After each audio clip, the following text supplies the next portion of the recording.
Morning, friends. In the fundamentals of English,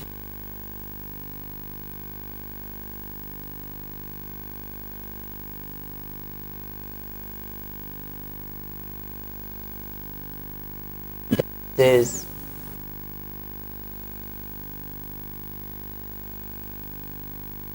aspects like to be case, to do case, to have case. We learnt about different times. Now take this chapter, times. A very important commodity without which a thing is not possible. Time.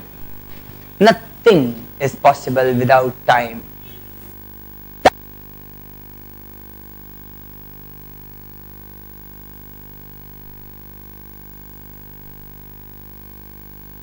Studied about time. We are talking about times in different many ways. जो existence की बात थी, to be का case, मैं हूं, मैं था, मैं होऊंगा.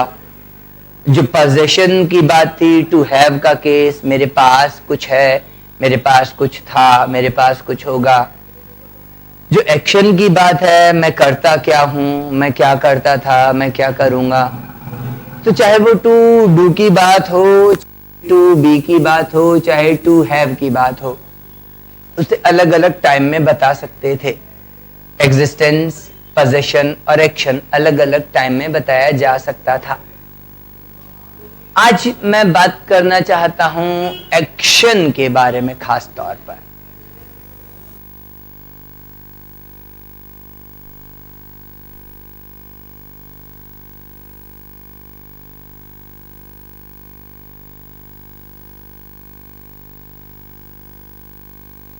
करवाना है. यदि आप अच्छे से करवा सकते हो, मतलब आपकी इंग्लिश अच्छी है, मतलब आपकी लैंग्वेज अच्छी है. और वो एग्रीमेंट करवाने का तरीका क्या है? रूल्स. ग्रामर ने जो रूल्स डिराइव किए हैं, उन वर्ड्स को इस्तेमाल करने के लिए आप उन वर्ड्स के अनुसार उसको इस्तेमाल करो. तो सब्जेक्ट के हम जोड़ रहे हैं, और हमने पिछले क्लास में जैसे समझा था, टू बी के केस में भी हम जोड़ सकते हैं, टू हैव के केस में भी जोड़ सकते हैं. पर आज केवल मेन वर्ब टू डू के केस की बात. कोई भी नाउन या प्रोनाउन सब्जेक्ट था, हेल्पिंग वर्ब टाइम बताने का काम कर रही थी, और हमने पढ़ा टाइम मतलब टेंस. फिर मेन वर्ब. अब थोड़ा सा और गहरे जानने का समय. टाइम तीन अलग अलग, प्रेजेंट, पास्ट, फ्यूचर.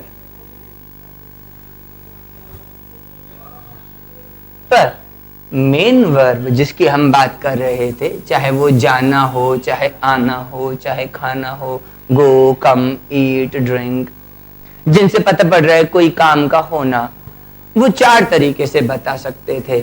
वर्ब का first form, second form, third form और आईएनजी फॉर्म. जो कोई भी वर्ब हो, उस वर्ब का चार तरीके थे. हम उस वर्ब को अलग अलग नाम से बताते थे. फर्स्ट फॉर्म को हम कहते थे प्रेजेंट, सेकंड फॉर्म को हम कहते थे पास्ट, थर्ड फॉर्म को हम कहते थे पास्ट पार्टिसिपल, और आईएनजी फॉर्म को हम कहते थे प्रेजेंट पार्टिसिपल. पर असली में मामला ये था कि ये प्रेजेंट, पास्ट और फ्यूचर में जो समय अलग अलग थे, उनमें काम चार तरीके से होता था. इंडेफिनिट,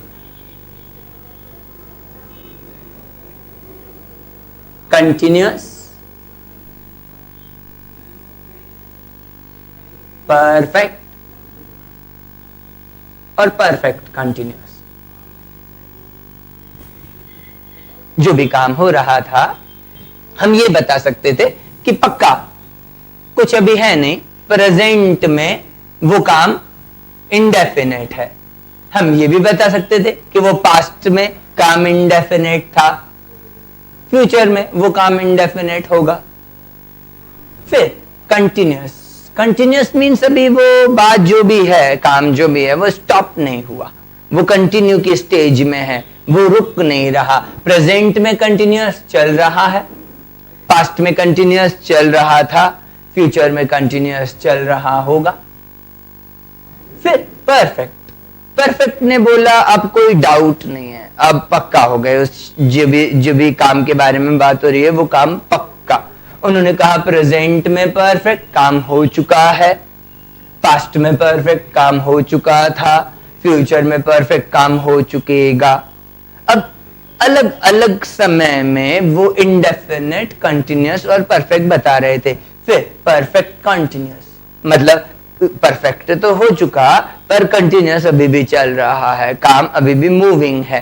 प्रेजेंट में परफेक्ट कंटिन्यूअस काम होता रहता है, पहले शुरू हो चुका है और अभी भी चल रहा है। पास्ट में परफेक्ट कंटिन्यूअस काम होता रहता था, फ्यूचर में परफेक्ट कंटिन्यूअस काम होता रहेगा। अब कुल मिलाकर ये प्रेजेंट के 4 तरीके बन गए। प्रेजेंट इंडेफिनिट,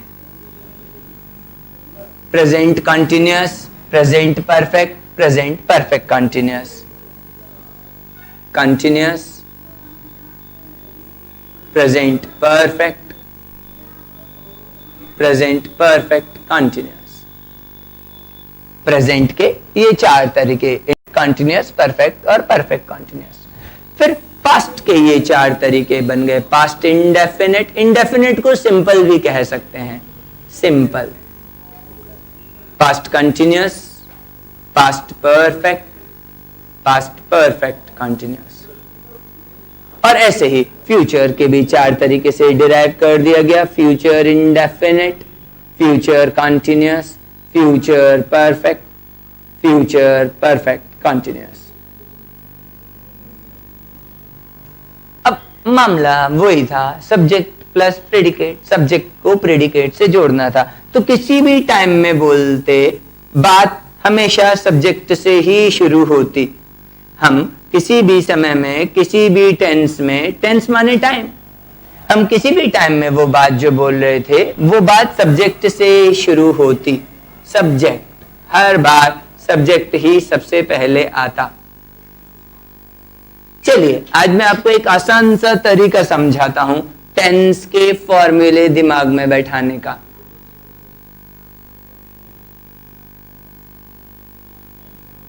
बात हमेशा सब्जेक्ट से शुरू हुई। इंडेफिनिट बताने के लिए वर्ब का फर्स्ट फॉर्म इस्तेमाल होता है। कंटिन्यूअस बताने के लिए वर्ब का आईएनजी फॉर्म इस्तेमाल होता है। परफेक्ट बताने के लिए वर्ब का थर्ड फॉर्म इस्तेमाल होता है। अब चीजों को आसान बनाते हैं अपन। प्रेजेंट इंडेफिनिट, उन्होंने कहा सब्जेक्ट के बाद वर्ब का फर्स्ट फॉर्म। सब्जेक्ट वर्ब को करता है, सब्जेक्ट वर्ब को करता है प्रेजेंट में, सिंपल। अब प्रेजेंट की बजाय जब पास्ट में इंडेफिनिट बोलना था तो उन्होंने कहा सब्जेक्ट के बाद वर्ब का सेकंड फॉर्म। उसका मतलब सब्जेक्ट उस वर्ब को करता था। फिर फ्यूचर में उन्होंने कहा सब्जेक्ट के बाद विल या शैल लगाकर फिर वर्ब का फर्स्ट फॉर्म। सब्जेक्ट उस वर्ब को करेगा, वर्ब को करेगा। मान लो मैं एक सब्जेक्ट ले लूं आई और एक मेरा मेन वर्ब हो गो, तो गो का first form go, second form went, third form gone, ING form going. First form, second form, third form, ING form of the main verb. Subject plus first form. I go, I go, मैं जाता हूं। अब आई की बजाय होता you, you go, आप जाते हो। दे गो, वो लोग जाते हैं। अब गो की बजाय कम हो, आई कम, मैं आता हूं। आई प्ले, मैं खेलता हूं। आई इंजॉय, मैं इंजॉय करता हूं। वही बात पास्ट में सेकंड फॉर्म लगाकर I went, I went second form, मैं जाता था। फ्यूचर में वही बात, आई शैल गो, मैं जाऊंगा। वही बात, जब कंटिन्यूअस करना था तो प्रेजेंट ने कहा इज एम आर लगाकर वर्ब का आईएनजी फॉर्म लगा दो। पास्ट ने कहा वॉज वेयर लगाओ और फिर वर्ब का आईएनजी। और फ्यूचर कंटिन्यूअस ने कहा will shall be plus I N G. Present is am are से बताया, पास्ट वॉज वेयर से बताया, फ्यूचर विल शैल से बताया। कंटिन्यूअस हर बार आईएनजी से आया। प्रेजेंट में कंटिन्यूअस सब्जेक्ट वर्ब को कर रहा है, काम कंटिन्यूअस हो रहा है। पास्ट में कंटिन्यूअस सब्जेक्ट वर्ब को कर रहा था। फ्यूचर कंटिन्यूअस सब्जेक्ट वर्ब को कर रहा होगा, कर रहा होगा। हम अपने पुराने सेंटेंस पर चलें। आई एम गोइंग, मैं जा रहा हूं, प्रेजेंट में कंटिन्यूअस काम हो रहा है। आई वॉज गोइंग, मैं जा रहा था, पास्ट में कंटिन्यूअस काम हो रहा था। आई शैल बी गोइंग, मैं जा रहा हूंगा, फ्यूचर में कंटिन्यूअस काम हो रहा। परफेक्ट, उन्होंने कहा प्रेजेंट हैज या हैव से बोलो और फिर वर्ब का थर्ड फॉर्म लगा दो। पास्ट हैड से बोलो और फिर वर्ब का थर्ड फॉर्म लगा दो। फ्यूचर विल या शैल हैव से बोलो और फिर वर्ब का थर्ड फॉर्म लगा दो। प्रेजेंट में परफेक्ट सब्जेक्ट वर्ब को कर चुका है, काम परफेक्ट हो चुका है। पास्ट में परफेक्ट सब्जेक्ट वर्ब को कर चुका था, कर चुका था। फ्यूचर परफेक्ट सब्जेक्ट वर्ब को कर चुकेगा। पक्का अलग अलग समय में प्रेजेंट में हो चुका है, पक्का। आई हैव गॉन, मैं जा चुका हूं, काम हो चुका है। आई हैड गॉन, मैं जा चुका था, काम पास्ट में परफेक्ट हो चुका था। I will I shall have gone, मैं जा चुकूंगा, फ्यूचर में काम परफेक्ट हो चुकेगा। अब परफेक्ट कंटिन्यूअस। परफेक्ट के लिए उन्होंने कहा वही हैज या हैव टू हैव वाला केस। पास्ट में हैड, फ्यूचर में विल शैल हैव। कंटिन्यूअस के लिए आना था आईएनजी, पर उन्होंने कहा परफेक्ट कंटिन्यूअस मिलाकर बीन से बताओ, been plus I N G. had been plus ing, will have been plus ing। Present में परफेक्ट कंटिन्यूअस सब्जेक्ट वर्ब को करता रहता है, करता रहता है। पास्ट में परफेक्ट कंटिन्यूअस सब्जेक्ट वर्ब को करता रहता था। फ्यूचर में परफेक्ट कंटिन्यूअस सब्जेक्ट वर्ब को करता रहेगा। आई हैव बीन गोइंग, मैं जाता रहता हूं, जा चुका हूं पहले, अभी भी जाता हूं, अभी भी जा रहा हूं, जाता रहता हूं। आई हैड बीन गोइंग, मैं जाता रहता था, पास्ट में perfect continuous. I will have been going, मैं जाता रहूंगा, फ्यूचर में परफेक्ट कंटिन्यूअस।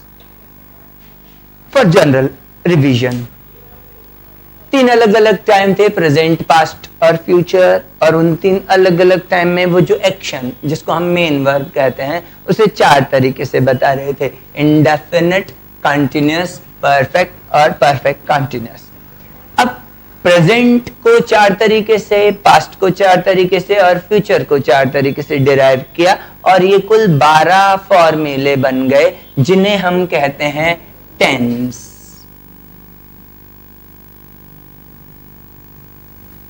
टेंस माने टाइम, टाइम ऑफ एक्शन।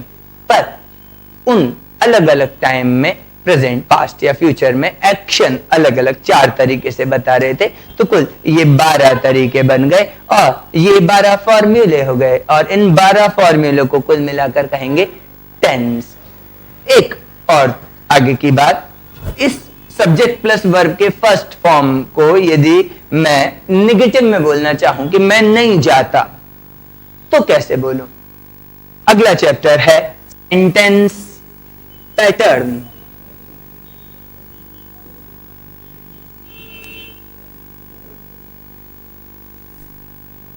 जब हम सब्जेक्ट को हेल्पिंग वर्ब से जोड़कर, मेन वर्ब से जोड़कर, प्रेडिकेट से जोड़ देते हैं तो वो बात कहलाती है अफर्मेटिव। यदि मैं बोलना चाहूं ना, तो मैं कैसे बोलूं? मुझे नॉट लगाना पड़ेगा और नॉट के लिए ग्रामर ने कहा अलग से नियम है और वो नियम कहलाए नेगेटिव के नियम। नेगेटिव के लिए ग्रामर ने कहा जो ये हेल्पिंग वर्ब है, इस हेल्पिंग वर्ब में ही नॉट लगा सकते हैं और कहीं नॉट नहीं लगाया जा सकता। आप सब्जेक्ट में नहीं लगा सकते, मेन वर्ब में नॉट नहीं लगा सकते, हेल्पिंग वर्ब में ही नॉट ऐड किया जा सकता है। अब यहां यदि मैं बोल दूं आई गो, मैं जाता हूं, और अब मुझे बोलना है कि मैं नहीं जाता, तो मैं क्या करूंगा? आई में नॉट लगाऊंगा तो भी गलत होगा, गो में नॉट लगाऊंगा तो भी गलत होगा। यहां पर आई में नॉट लगाऊंगा या वेंट में नॉट लगाऊंगा, गलत होगा। ग्रामर ने कहा इन चीजों के लिए 2 अलग नियम। वर्ब के फर्स्ट फॉर्म की जगह या ऐसा करें कि सब्जेक्ट के बाद डू डज लगा दें और फिर वर्ब का फर्स्ट फॉर्म रखें। सेकंड फॉर्म के लिए सब्जेक्ट के बाद डिड लगा दें और फिर वर्ब का फर्स्ट फॉर्म लिखें। तो मैं ऐसे बोल सकता था आई गो या आई डू गो, पर मुझे यदि बोलना होता कि मैं नहीं जाता तो मुझे ऐसे ही बोलना पड़ता आई डोंट गो। मैं नहीं जाता था, आई डिड नॉट गो। तो अफर्मेटिव में मैं सेकंड फॉर्म या फर्स्ट फॉर्म का डायरेक्ट इस्तेमाल करूंगा, पर नेगेटिव बोलने के लिए मुझे हेल्पिंग वर्ब की जरूरत पड़ेगी। तो फ्रेंड्स, इंडेफिनिट मतलब कुछ पक्का नहीं, कंटिन्यूअस जो लगातार मूविंग स्टेज में है, परफेक्ट जिसके बारे में अब कोई डाउट नहीं, परफेक्ट कंटिन्यूअस जो परफेक्ट हो गया पर कंटिन्यूअस है, और प्रेजेंट, पास्ट और फ्यूचर वो समय जिनमें हम ये अलग अलग एक्शन बता सकते हैं। कुल मिलाकर ये 12 नियम। क्या ये बहुत मुश्किल काम है? हम बचपन से सुन रहे हैं टेंस आ गया मतलब अंग्रेजी आ गई, टेंस मतलब ये 12 नियम। आसान काम है, थोड़ा सा ध्यान दीजिए। चलिए एक और सब्जेक्ट ले लेते हैं हम, मान लें यू, और अब हमारा मेन वर्ब है स्पीक। स्पीक मतलब बोलना, स्पीक, स्पोक, स्पोकन, स्पीकिंग। और मुझे बोलना है कि आप इंग्लिश बोलते हो, आप इंग्लिश बोलते हो, आप काम करते हो। मैं कैसे बोलूंगा? You speak English. आप इंग्लिश बोल रहे हो, यू आर स्पीकिंग इंग्लिश। आप इंग्लिश बोल चुके हो, यू हैव स्पोकन इंग्लिश। आप इंग्लिश बोलते रहते हो, you have been speaking English. अब पास्ट की बात करूं, आप इंग्लिश बोलते थे या आपने इंग्लिश बोली थी, यू स्पोक इंग्लिश या यू डिड स्पीक इंग्लिश। आप इंग्लिश बोल रहे थे, यू वर स्पीकिंग इंग्लिश। आप इंग्लिश बोल चुके थे, यू हैड स्पोकन इंग्लिश। आप इंग्लिश बोलते रहते थे, you had been speaking English. अब फ्यूचर की बात, यदि आप इंग्लिश बोलोगे ये बताना है, यू विल स्पीक इंग्लिश। आप इंग्लिश बोल रहे होगे, you will be speaking English. आप इंग्लिश बोल चुकोगे, you will have spoken English. आप इंग्लिश बोलते रहोगे, you will have been speaking English. आप अलग अलग समय में अपनी बात करते हैं और वो अलग अलग समय बताना जरूरी है। यदि हम हच पच वर्ड्स में बात करेंगे तो हम कुछ कहना चाहेंगे और कोई मतलब निकलेगा, इसलिए हम वर्ड्स को पहले सिंप्लीफाई कर लें, हम अपने आइडिया को पहले सिंप्लीफाई कर लें। हम किसके बारे में बात कर रहे हैं? सब्जेक्ट। हम क्या बात कर रहे हैं? एग्जिस्टेंस, पोजीशन या एक्शन। हम किस समय में बात कर रहे हैं? प्रेजेंट, पास्ट या फ्यूचर, हम क्या बात कर रहे हैं, इंडेफिनिट, कंटिन्यूअस, परफेक्ट या परफेक्ट कंटिन्यूअस, और उसके अनुसार ग्रामर ने जो अरेंजमेंट्स हमको समझाए हैं हम उनमें अपनी बात जमाएं और वो बात अपने आप सही मीनिंग निकालेगी। याद रखिए, एग्रीमेंट्स आर बट कंप्रोमाइज, ये कोई तानाशाही नहीं है कि आप ऐसा ऐसा करो, ये एक समझौता है कि यदि आप ऐसा मतलब निकलवाना चाहते हो तो आप अपनी बात को ऐसे जमाओ, नहीं तो बात का वो मतलब शायद बिगड़ जाए, शायद वो मतलब ना निकले, शायद आपको मिसअंडरस्टैंड किया जाए और तब कहा जाएगा कि आपका कम्युनिकेशन अच्छा नहीं है। तो याद रखिएगा, अच्छा कम्युनिकेशन अच्छे ग्रामर पर डिपेंड करता है, और अच्छी ग्रामर मतलब नियमों को समझना, नियमों को इस्तेमाल करना। Thank you very much.